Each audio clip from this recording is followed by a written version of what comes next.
Bordi i Transparencës ka vendosur uljen e çmimit të karburanteve në tregun vendas. Në mbledhjen e zhvilluar më 8 prill, u përcaktua që çmimi maksimal i shitjes me pakicë për naftën të jetë 220 lekë për litër, nga 224 lekë që ishte vendosur vetëm pak ditë më parë.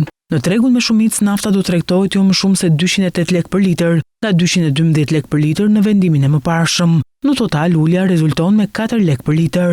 Ndërkohë çmimi i benzinës ka mbetur i pandryshuar. Ai do vijojë të jetë në nivelin maksimal prej 181 lekë për litër në pakicë dhe 169 lekë për litër në shumicë, njësoj si në vendimin e datës 3 prill. Çmimet e reja hynë në fuqinë më 8 prill, ora 15:30 dhe do mbeten të vlefshme deri në mbledhjen e ardhshme të bordit, kur pritet të reflektohen luatjet e mëtejshme të tregjeve ndërkombëtare.